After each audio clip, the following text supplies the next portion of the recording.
Hello and welcome back to the podcast with Sarah and James. In today's episode, we are exploring 5 of the strangest trends in history. Now, it's always tempting to look back at the past and think, well, that's just a bit weird, but that's not what we're doing today. Uh, it's there's that phrase about the past being a foreign country and doing things differently there. So I always look at it and think, well, a lot of what they do is just seems very, very weird. Yeah, and it was, but usually there is a lot more, or there was a lot more going on behind it, and that's what we're interested in today, because a lot of these so-called crazy trends, they weren't random at all, even though they appear that way. People had reasons for them, sometimes very serious reasons, and at the time, what we now perceive as weird would have made perfect sense. Yeah, Now, across all of history, people have tried to turn their ideas about health, society, money, nature, all sorts of things into something physical, something you could actually see and experience. okay. So they they weren't really trends as we would think of them, but more like No. belief systems or philosophies just being carried out in their everyday lives. Yeah, exactly. And Okay, sometimes that yeah, meant designing entire landscapes around an idea. Sometimes it meant creating social rules or rituals. And sometimes people genuinely believed they could control invisible forces through design or certain behaviour. And occasionally it meant hiring a hermit to live in your garden. which sounds absolutely ridiculous until Yeah. you realise that there was something like an actual meaning behind it, or they thought there was a meaning behind it. Yeah. And that's really what this episode is about. So let's talk about the garden hermit trend. Oh, garden hermits. What a brilliant place to start. Yes, I thought we should because honestly, it sounds completely made up. It does, But yeah. in the late 18th century, especially in Britain, wealthy landowners started adding something very unusual to their estates. Not just statues or fountains or fancy gardens, they would have had all that as well, but actual hermits. Actual hermits. These weren't Actual just your, hermits. yeah, they weren't your religious hermits. Well, they're not like the monks who've gone to live out in the middle of nowhere just to get away from society. No, they weren't, and that's the important bit. These hermits were basically part of the landscape design, almost like a garden feature. And at the time, a grand estate wasn't just supposed to show off wealth, it was also meant to reflect ideas about nature, simplicity, and living more authentically. Yeah, so your garden becomes more of a statement. Exactly. And some Yeah, landowners took that idea very seriously.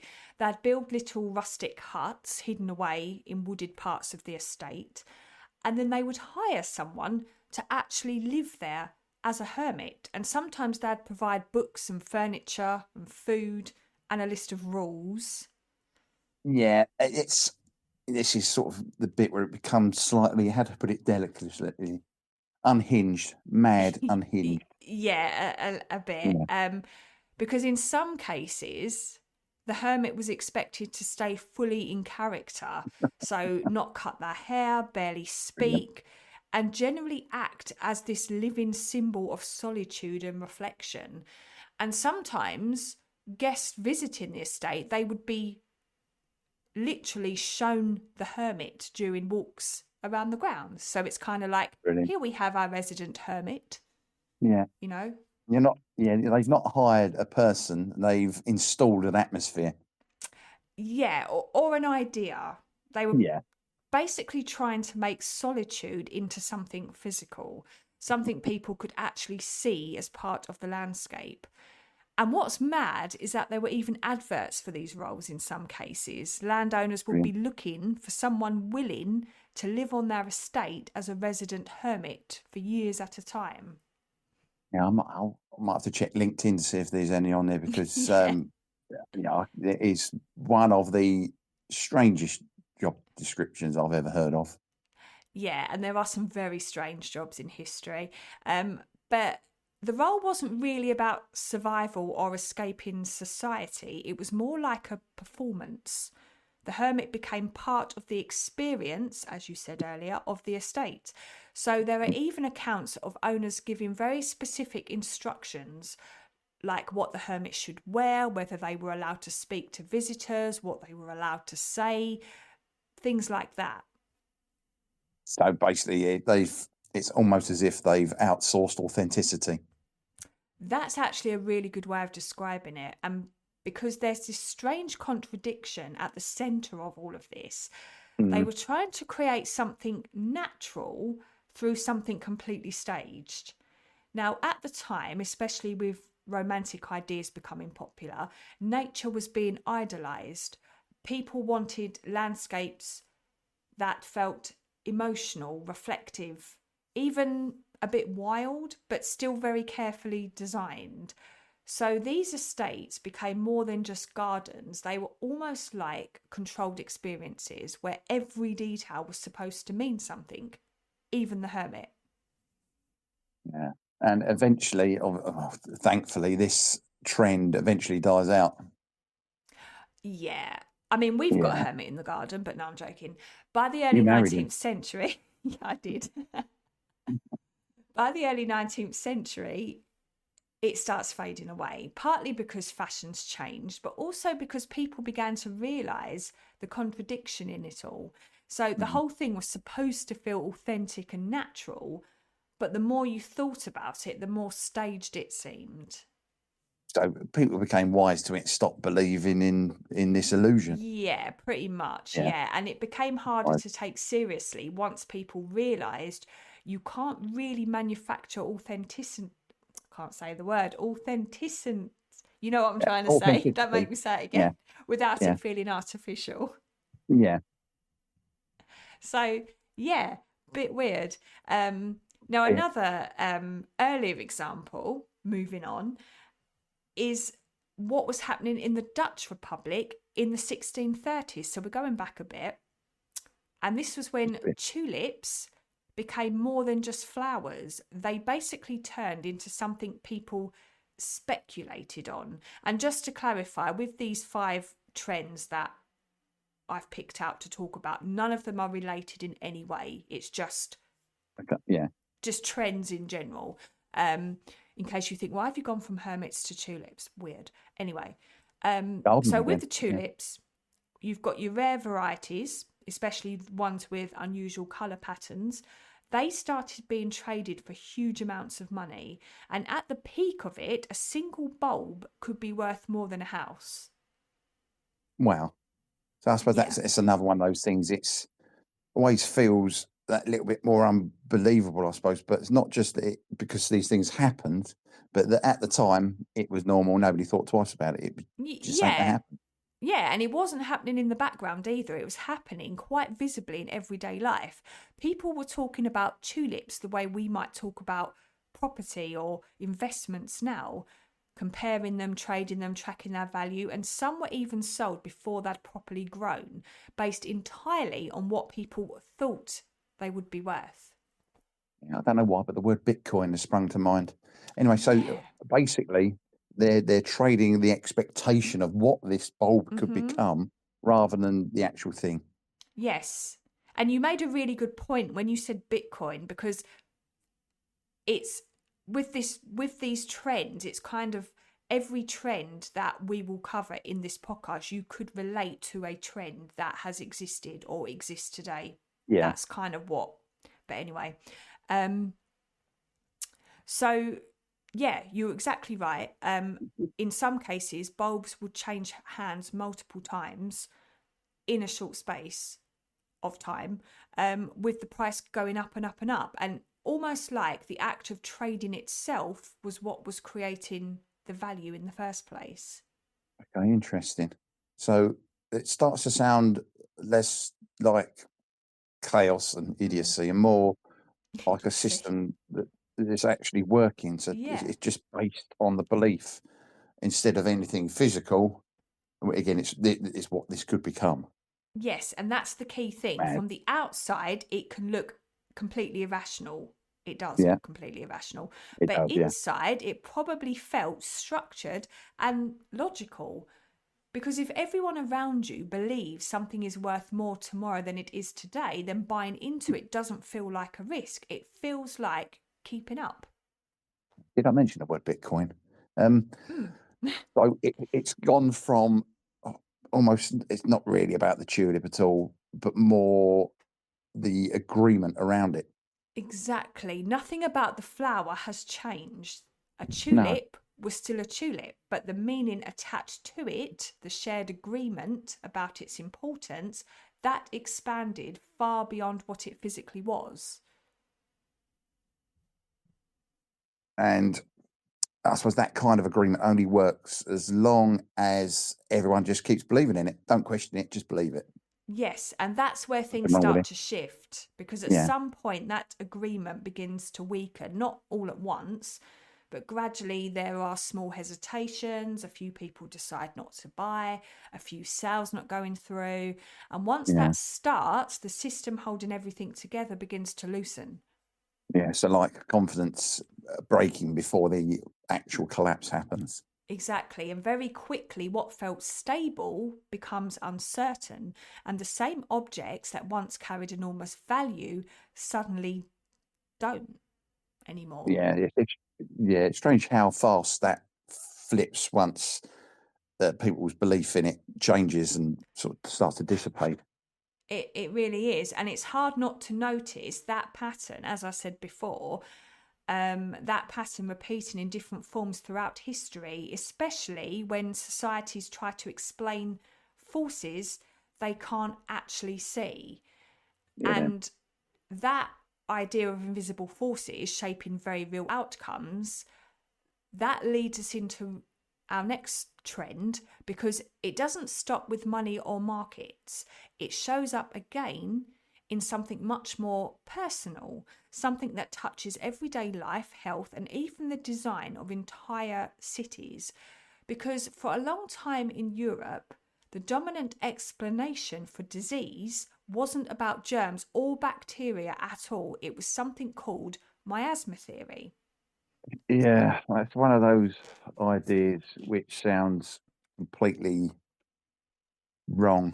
I suppose is the best way I think of it. It's wrong now, but only because we know better. We know what came after that. That's right. And the basic idea at the time was simple, at least on the surface. Disease was caused by bad air. Not air in a modern scientific sense, but air Yeah, that had become corrupted, stagnant, poisoned by decay or waste or foul smells. yeah. So it's taking a, a a very real observation, bad conditions, bad smells, and turning it into a full explanation for illness. Yeah, and that's exactly why it made sense at the time. Because if you lived in a Mm, world or in that world, it wasn't a wild idea. Illness often did seem to appear in dirty, overcrowded, poorly ventilated yeah, places. So the conclusion that people reached wasn't unreasonable. It was just based on the information they had at the time. yeah. I suppose once that's accepted as well, it changes how you look at everything. It really does. And what's interesting is how deeply it shaped everyday life. So cities started to focus heavily on airflow, windows, ventilation, open spaces, all of that became really important, not just, well, it was almost morale. Bad smells weren't just unpleasant, they were seen as warnings. So people used or even used perfumes and herbs and scented items. I mean, we've all heard of during the plague, people would, Yeah, the plague doctors would stuff herbs in the beaks and people would carry posies. a It pocket was, full of posies. Yeah, yes, it was them trying to cleanse the air around them because they genuinely believed it caused disease. yeah. So you end up in a world where your smells become information, sort of Yeah. like a early warning system. Yeah, Precisely. And in some cases, and again, I've just said this, I'm going to repeat myself, but people would carry these scented cloths or posies, so little flowers for those of you that don't know what a posy is, believing they were protecting themselves from this invisible contamination in the atmosphere. And it wasn't just a medical theory, it was a way of understanding and organising the world. Clean air meant safety, bad smells meant danger. Yeah, that's actually quite a total system when you think about it. Mm. Even I'm beginning to believe it now. I'm going Yeah. to open a window. It's not Yeah. just your health, it's your environment, your behaviour, and even responsibility.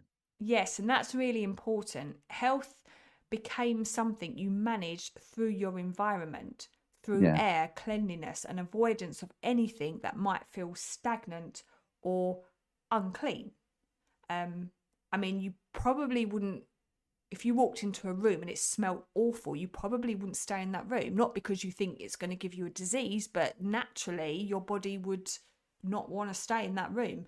And this has shaped how people have moved through cities, how they design their homes, and even how they thought about personal responsibility. Because if disease is carried on the air around you, which is what they thought, yeah, protecting yourself isn't just about treatment, it's about constant prevention, constant awareness of your environment. yeah. So your everyday life is turned into something you're constantly actively managing. Yeah, and from a modern perspective, now we know that this wasn't the full picture. Germ theory eventually replaced it, and the understanding of disease shifted completely.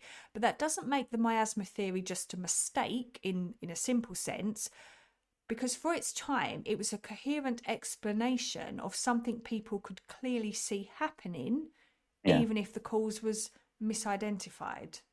yeah. And obviously, it still ends up shaping the world physically, even Mm. though that theory, the miasma theory itself, disappeared. Absolutely. And like so many ideas in history, it shaped the world long before it was replaced by something more accurate.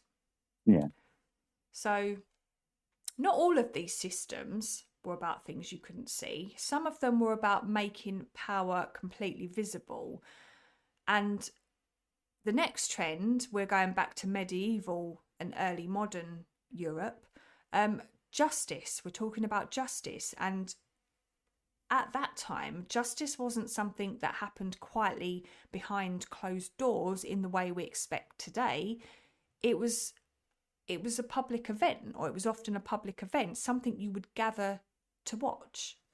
yeah. That is very. It feels very, very different to the relationship we have to justice today, and Yes, it's not private or procedural. It's shared experience. that's right.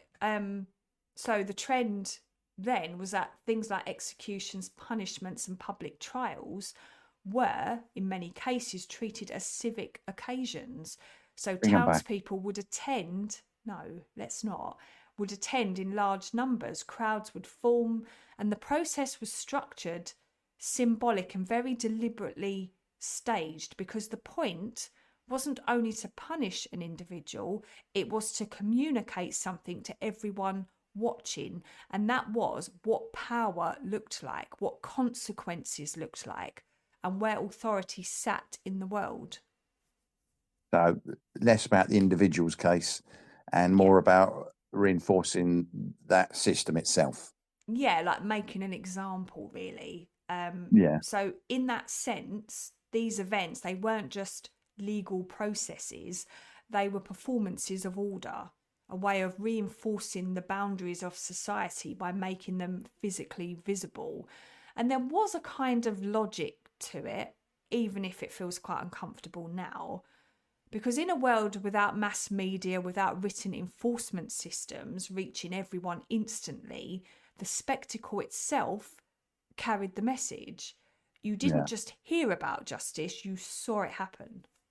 yeah. So it's that's the part that really changes how you interpret it, I suppose, because Yeah, from our perspective, it feels like a spectacle just for the sake of it being having a spectacle, but actually, it's more functioning like a communication to the wider world. Hmm. Yeah, and that's important because what's striking is how communal it was. These weren't isolated moments hidden away from public life, they were embedded within it. So people attended these events as they would attend other major civic events. So there was a shared understanding that something important was being witnessed together. So it's kind of like, imagine saying, oh, instead of saying, oh, did you watch the game at the weekend? It was, oh, did you watch the beheading at the weekend? Do you Yeah, know, it was yeah, that casual. yeah. I bet the BBC couldn't get that either. No. But I suppose for this, it's the community isn't just observing justice; it's taking part, it's participating in the meaning of justice. That's exactly it. And from a modern perspective, it's very easy to focus on how harsh or alien this feels. But again, it comes back to the same pattern running through all of these trends. Societies simply using the tools they have, so in this case, visibility, ritual, and public gathering, to make abstract ideas like justice, in this case, feel real and undeniable. So, not just something written in law, something you could stand in front of and see for yourself. Yeah, it also goes to explain why it changes later on, because once you have other ways of communicating authority, you don't need it to be physically performed in front of your crowds anymore. No. And over time, this way of doing things did begin to change. From the 18th century onwards, but more noticeably into the 19th century, ideas about justice and punishment started to shift. So new legal systems developed. And with them came a growing emphasis on privacy and procedure and reform rather than Yeah, public display. So punishment was gradually moved away from the centre of public life, so away from your town squares and your large gatherings, and into prisons and courtrooms. And from there, it was no longer something you were expected to watch as part of civic participation. yeah. So it's like justice moves from being something you witness to Mm. something you just trust exists somewhere else. Yeah, that's actually a really good way of putting it. Now, this wasn't an overnight change. Different places shifted at different speeds, and older practices lingered in some areas longer than others. But the overall direction was clear. Justice was becoming something that happened out of sight rather than in full view of the public. So it's interesting that power hasn't disappeared. It's just changed how it's shown to the people. That's right. And the spectacle element slowly faded. So, what had once been a shared public experience, something people gathered to witness together, became something more distant, more controlled, and more contained within institutions. Now, looking back, it does mark a broader change in how societies understood power itself, not as something that needed to be constantly demonstrated in Yeah. public, but something that could be enforced through systems that didn't rely on being seen. And in that sense, it's another example of the same pattern running through all of this, a shift from visible performance to invisible structure. So that's the justice system wrapped up nicely. But moving on, after justice moves out of the public square and into institutions, something else begins to fill that space in everyday life.